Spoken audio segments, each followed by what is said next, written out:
Hello lovelies, welcome back to my channel. On today's video, I'm going to be showing you how to make short sleeve shirts with collars and button. Come along guys, let's begin.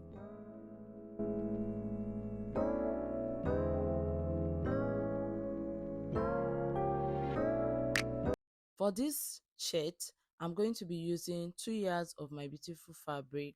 You'll be needing your collar gum, your pattern paper, fabric scissors and pattern scissors with your marker, also your chalk and every other thing you need to make your outfit. So first we'll be drafting the pattern. Okay, so what you need is you just go ahead and mark 2.5 inch. That 2.5 inch is going to be for the buttons. Then after marking the 2.5 inch, you go ahead and you mark your measurement. The measurement we'll be needing is your bust measurement, your waist measurement, and your hip measurement, or the length of your top. So it has to be your choice. You have to determine what you want.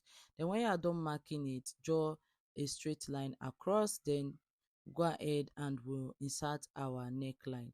Now I'm using 3 inches for the depth, while 3 inches for the wideness. This is the front pattern, okay guys.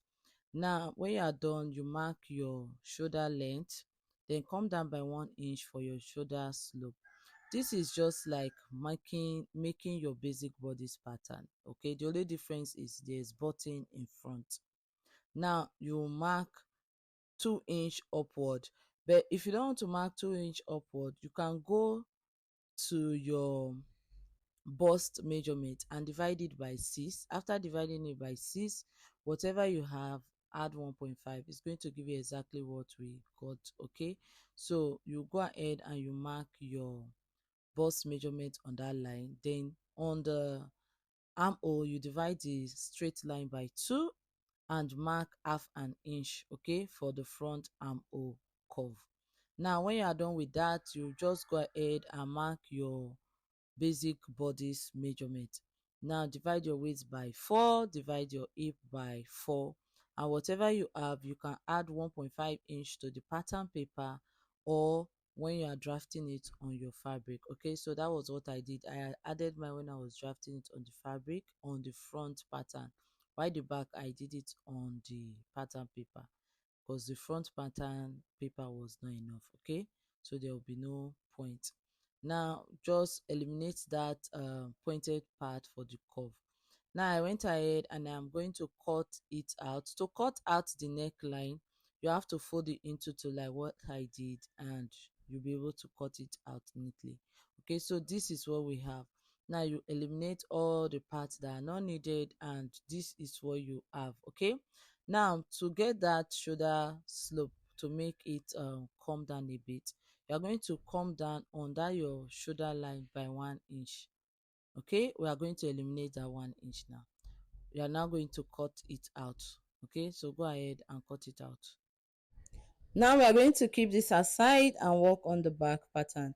For the back pattern, you are going to come down by 2 inch. That's going to be your new shoulder line.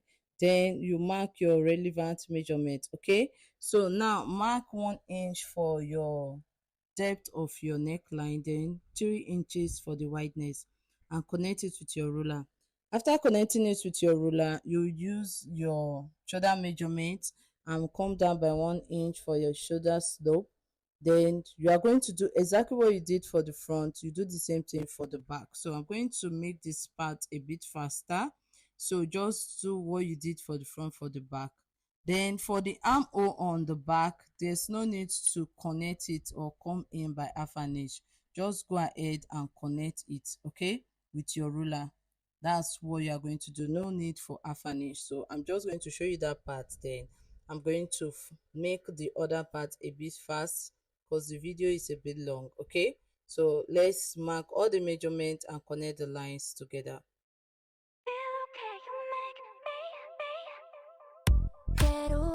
After connecting the lines together, it's time to add the shoulder slope that we took out, that 1 inch from the front. So you are going to now mark 1 inch from your armhole area, that shoulder slope, and all the way to the neckline. So when I was doing mine, I want the shoulder, front shoulder and the back shoulder to be the same measurement. It's as if I use different measurement for the back, okay, the shoulder. So I'm going to make it align and connect all the measurement together and cut it out. So now the shoulder of the back is longer than the shoulder of the front. So when you fold it, can you see it? That is how it's going to be when you stitch it up. Now for the slant design on the bottom part of our shirt, we are going to come up by 2 inches and just take your curve ruler and give it a bit of a slant. Okay, so that's what you are doing for yours. So you do the same thing for both the front and the back. Now when you are done with this, it's just to go to your fabric and cut it out. So place your patterns and cut them out. So just like what I'm doing, mine is a bit fast, sorry about that. So this is it after cutting. We have the back piece and the front piece. So what you do now is to join the shoulder to shoulder together. After joining it together, you're going to see that slope effect that I talked about, where the back is coming all to the front. Okay, it's coming to the front. So you will see that effect. Now pin it up and take it to your sewing machine and stitch the shoulders together. So I just want to show you how it's going to be after stitching. Can you see it? This is how it is after stitching. So you can go ahead and iron it up. Also lock that part if you have interlocking machine, okay, to make your work to be neater. To make the button, what you are going to do is that button line, you are going to fold it half an inch first, then you fold it again 1 inch. Remember we took out 2.5 inch, so that's what we are going to be folding in. So fold half an inch first, fold in 1 inch. Okay, you fold half an inch, then you fold the other one to give you 1 inch. Then use the bias to iron the half an inch and the 1 inch. So this is it after ironing. I just want to show you before I will go ahead and stitch it up. Okay, so you hem the bottom and stitch it straight line. You are stitching it with a straight stitch.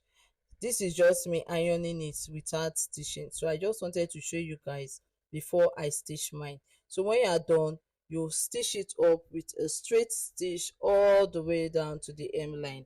Then you can hem the bottom part of your shirt if you want to at this point. So this is it after I'm done and I've stitched it up. Now we are going to take your neck circumference after stitching that button area, okay, the button line. You are going to mark the neck circumference, and this is for our collar effect. Okay, so when you are done marking the circumference, you go ahead and calculate everything. Make sure it's accurate. See me, I'm doing it like 2-3 times to be sure. Now you take your pattern paper and we'll be working with the measurement.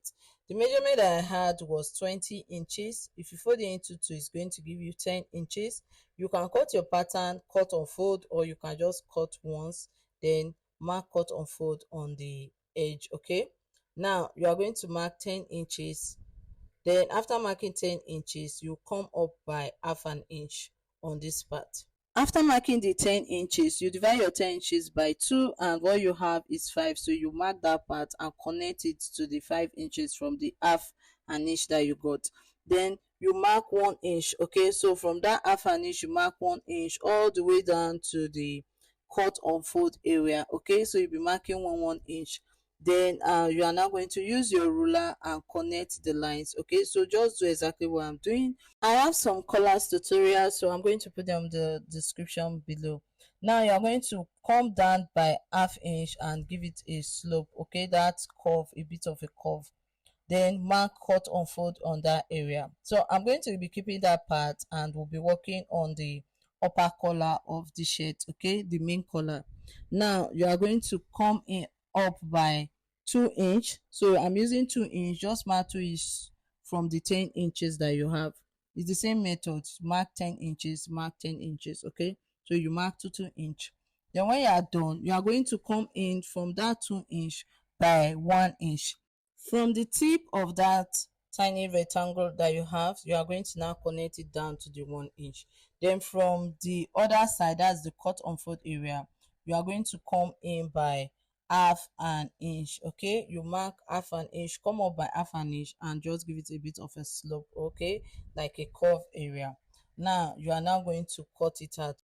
Now we've gotten our collar, cut it out, and we'll be using our collar gum for it. So mark cut unfold on your pattern. Now use your collar gum, soft one. I'm using a very soft one. You can use hard one if you like. Then iron it on your fabric. Can you see it? This is it. You just iron it on the fabric. When you are done ironing it, you are now going to stitch the collar together. So you place the front side facing front side. And for the collar, remember you are cutting two collars. Oh, I'm so sorry I did not say that earlier. Cut two collars and stitch. Then when you are done stitching, that part was a bit fast, so this part won't be as fast as the other one.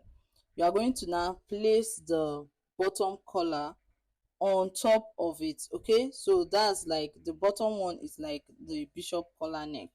You are going to place that upper collar on it. Okay, so notch it to find the middle part. You are notching three collars. Remember the first one, will stitch it together to get one piece. So notch everything. When you are done notching it, you flip it over, front side facing front side. Please don't forget that when you are stitching yours, front side facing front side. Then the part you add this, the collar gum, should be the same part you add the other one. So let the collar gum be on the same side. So you place it in this way. After you place it this way, you are now going to place the other one on top. So I'm trying to make sure the pad and notch are aligned with each other. Then you see it, see what I'm doing. Then you are going to stitch, you stitch it up together. So this is how it's going to be, but I just wanted to pin it up so that it will be easy to stitch. Okay, so pin yours up, then it will be easy to stitch. This side is going to be when you are done stitching. So I'm going to take it to my machine, and this is it after stitching. Now notch every places, notch it so that it will be easy to turn. Okay, then this is it when you are done turning it, and this is how it's going to be. So what I'm going to do is, like what I usually do for my collars, I always iron it with my hemming gum. Fold it and iron it, then place the fabric in between. But you can stitch it once, then you go ahead and turn it with the other one. Okay, you top stitch it with the other one, but mine, I just place the collar in between and stitch. It's very easy that way, and it saves time. So you notch the shirt and find the midpoint, and notch the midpoint, then mark the midpoint of your collar also, because you've stitched it, so you have to get the midpoint. So I'm using my fabric pen to mark mine. Now you are going to now take the shirt and place the collar on it. So just, can you see what I'm doing? You are placing it from the midpoint so that it will be easy to go to the other side, to go to the left and the right side. Okay, now place it this way. Do you see what I'm doing? And I'm going to pin it. So mine is, I actually like fitting my collar this way. It's very easy to do. But if you want to do it twice, that is stitching with the lining piece, then top stitching with the main piece, it's okay, you can go ahead. So once I place mine like this, I just go ahead and make a straight stitch, then I'm done with fixing my collars. Can you see it? So this is how it's going to be. So pin it and go ahead and stitch it. Okay, then you see how beautiful it is. Doing it just once, but you can still do it twice. Okay guys, now this is it after pinning, and I'm trying to make sure everything align with each other for me to have a beautiful shirt. Now you go ahead now and you stitch the sleeve area, you stitch the hem, the bottom part, sorry, and you are done. Then also add your buttons. So this is the sleeve that I'm using. I'm going to first of all hem it with my hemming gum, then top stitch on it. Do the same thing on both sides. So you are now going to place it on your sleeve area. Okay, so now you take your sleeve and place it on that armhole that you have for your sleeve area. Okay, so mine is short sleeve, you can do long sleeve if you want to. Then hem the bottom. This is it guys, this is how it looks. Can you see the color? This is how it's going to be. Sorry, I've not been able to put buttons for mine, but you can go ahead and add buttons for yours. Thank you so much guys, thank you for watching today's tutorial. Please don't forget to like and subscribe to our channel. Bye guys.